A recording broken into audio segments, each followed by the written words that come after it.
Hello, everyone. Christina here. Welcome to another YouTube video and welcome back for another installment in my Tim Holtz Distress Oxide ink blending videos.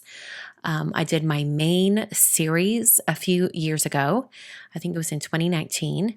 And then as he's brought out new colors, I think I did two videos, one with speckled egg and one with crackling campfire, but I haven't done them since. And there have been 6 colors. So over the next couple of weeks, I'm going to be sharing individual videos for each color. Today's color is the most recent that has been released. It was just announced a few days ago. So I'm excited to jump in here and get to it. Today's color is Saltwater Taffy, which is almost just like a lighter version of Abandoned Coral. That's kind of how it looks to me. In fact, this first blending combo uses those two colors together, Saltwater Taffy and Abandoned Coral, and then we're going to intensify it with some aged mahogany. And as I bring in the aged mahogany here, it just has the most beautiful blend between these 3 colors. By the way, for most of the colors that I used today, I did have to re-ink them. Now, I think for having these Distress Oxide ink pads for so long, to not have to re-ink them until now is pretty great. It's been a while. But if you are brand new to the Distress Oxide world, I highly recommend purchasing a re-inker at the same time as your ink pad. You're going to need it just because of the nature of this ink, and it doesn't take very much to re-ink it so it's usable again.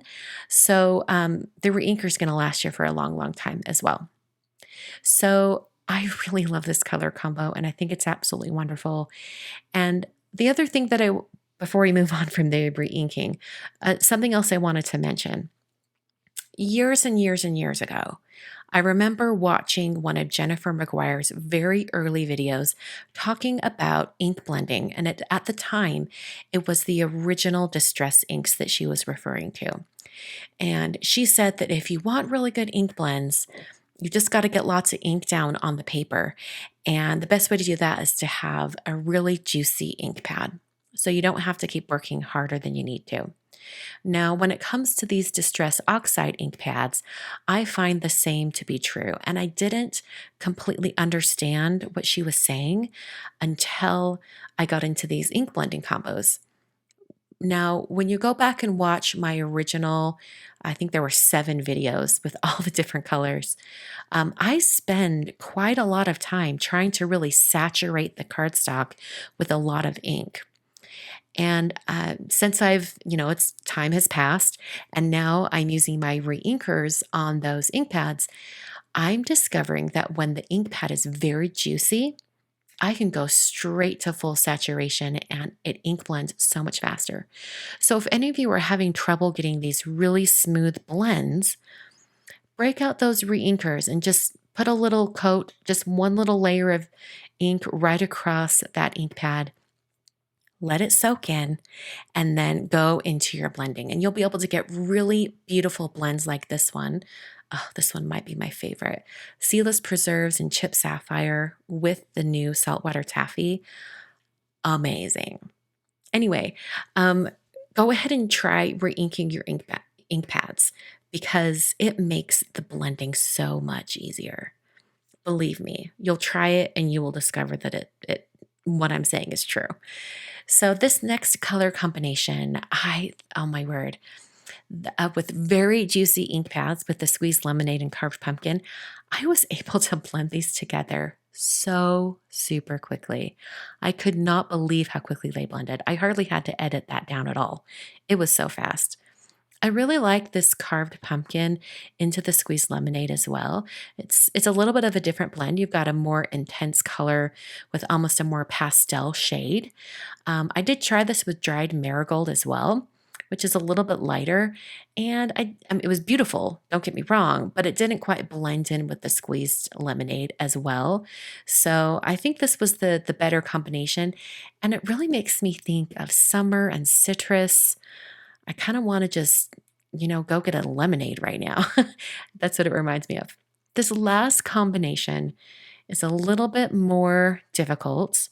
I do like it, and I think I like it because it looks a little bit retro, and it's just really different from some of the other blends that I've shared today. I'm starting with peeled paint. And once again, I re-inked that ink pad, so I've got lots of saturation right on that cardstock. I'm going to come in with Faded Jeans, bring that in right in the center. You can see how much ink it lays down right from the start when you have a juicy ink pad. And then I'm going to kind of blend these back and forth quite a bit.